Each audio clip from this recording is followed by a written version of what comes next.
Welcome everyone to the Fundable Webinar. My name is Chad, the Intra-Africa Trader. We've got the host, Justice Udzembwe.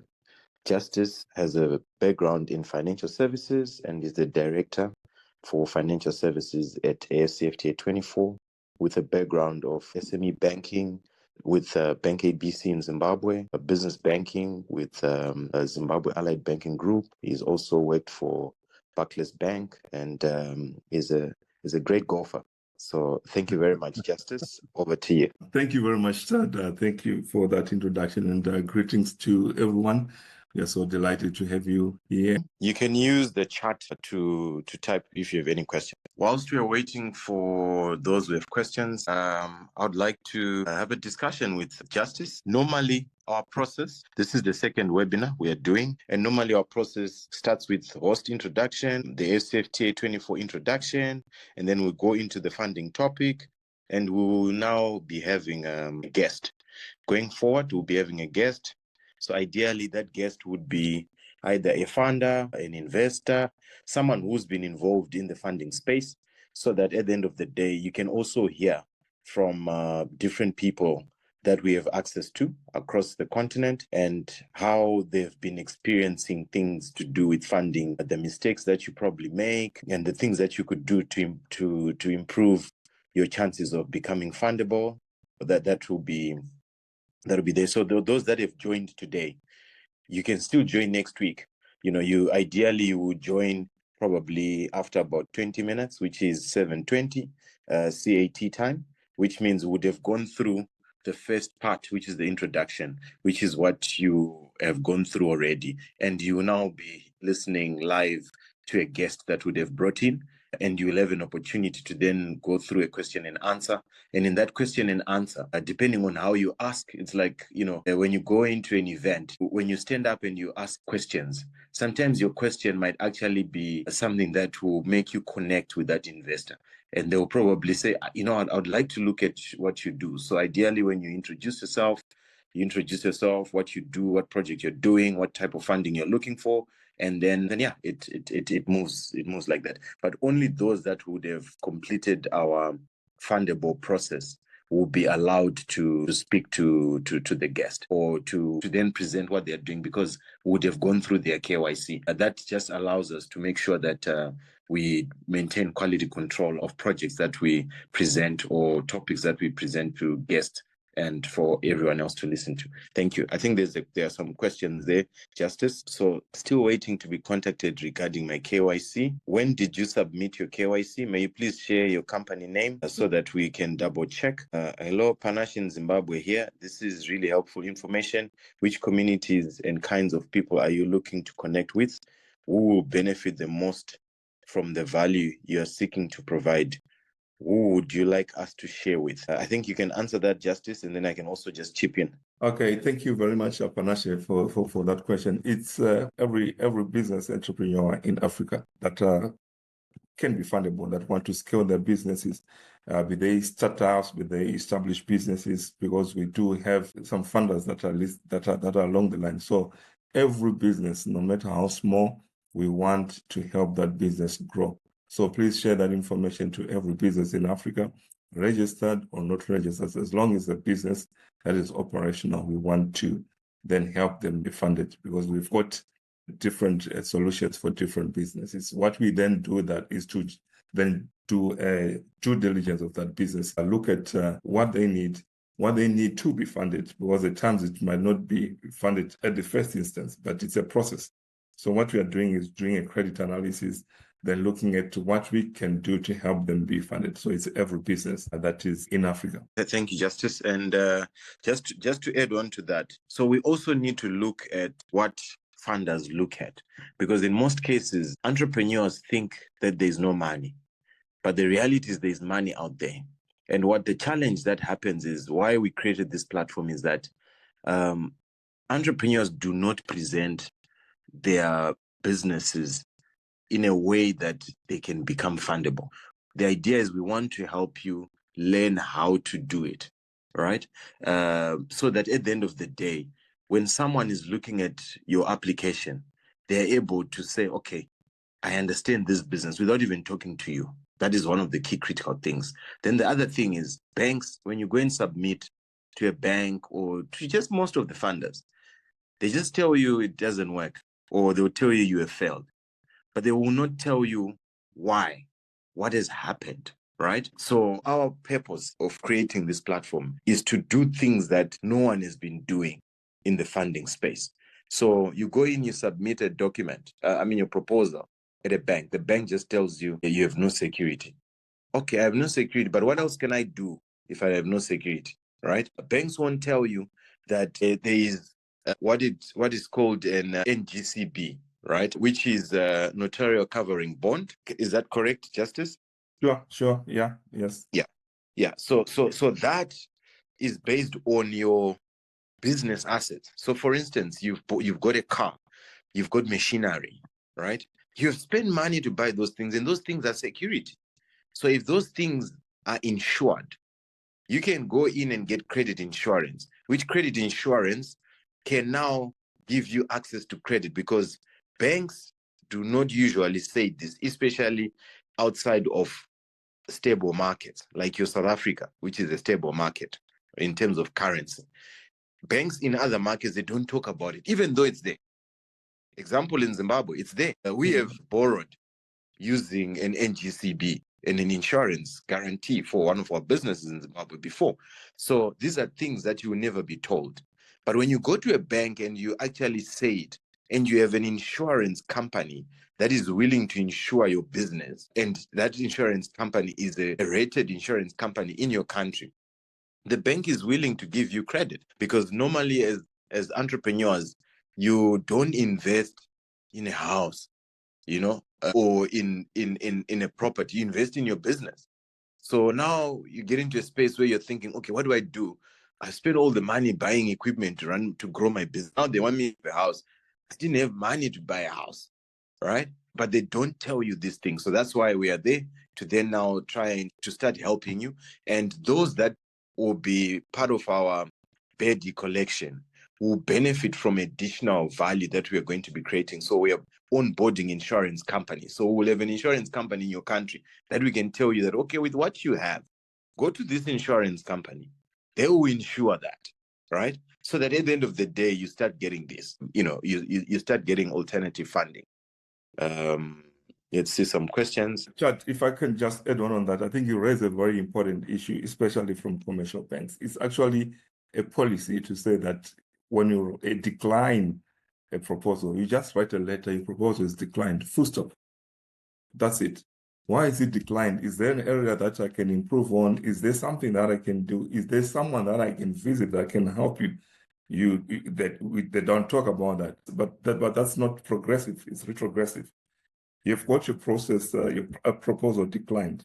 We look at different options. We look at alternative. You raise a very important point as well on guarantees. You can borrow on a government guarantee. You can borrow on an insurance guarantee. There is a company, many countries in Africa, I've noticed they've got credit companies that are there to just guarantee you and give you a guarantee for your business without you putting on your security, without you putting on a house. So those are the options that we are looking at. We don't want to just say, no, you can't fund you. We give you some recommendations and we then link you to the best solution that is available. Thank you very much, Justice. Margaret, can you also check?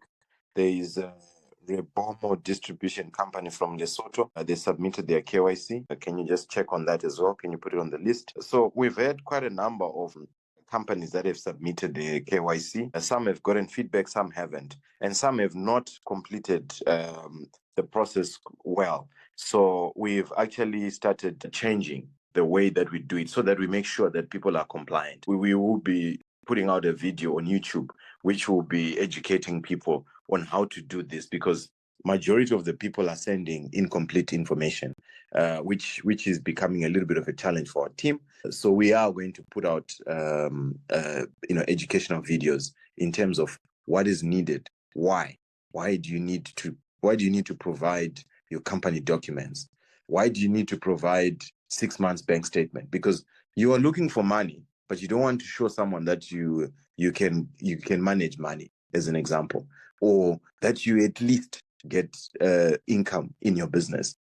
those are the basics that someone would want to look at. So normally a bank, if you don't provide that, they'll just say decline. They won't even say why. So that's also why we've created this platform, and we'll make sure that we educate everyone. Eventually, things will move much, much smoother. Simba asked, for banking and funding in Zimbabwe, what are the recommended banks and financial institutions? I think, Justice, if you can give feedback, I think every bank lends. The purpose of a bank is to lend. It just depends who you bank with and what project you're doing, what security you have, and what amount. I don't know if I'm correct, Justice. You can chip in there. Sure, Chad. Banks commercial banks, we do have a lot of commercial banks in Zimbabwe.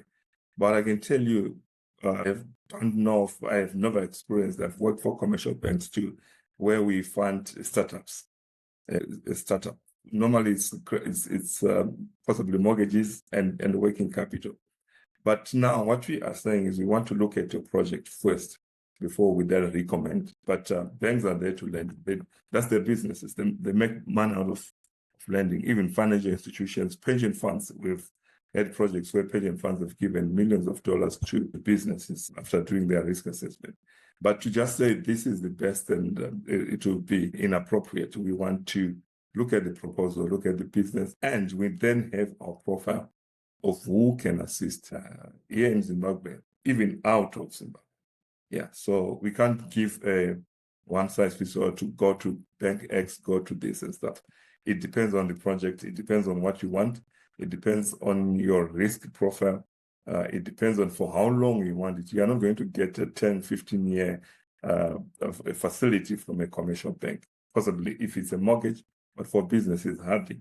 So we are looking at the business first, then we then give the options to say, we recommend you do 1, 2, 3, 4, look at your financials, then give the appropriate recommendation. But I hope that answers Simba there. Thank you for that, Justice. And then just to also just add, banks definitely do not fund anything that is greenfield. That's why you hear banks will ask, have you been in operation for a year or 2 or 3? But what entrepreneurs do is they fail to build that track record. In finance stages, first stage, if you go in and you look, let's say in the US, which is one of the most developed capital markets, first stage, even Facebook, their first stage, they didn't get money from a bank. They got money from friends and family. Yeah. Then from friends and family, they went in and they got money from an angel investor. They got money from Peter Thiel. They got $500,000. You can go and Google it. Peter Thiel came from the PayPal mafia, where Elon Musk and Peter Thiel, even YouTube, one of the the founder of YouTube, the founder of Yelp, they were all at PayPal at the same time with Elon Musk. And you find that majority of these tech companies have been funded by those people.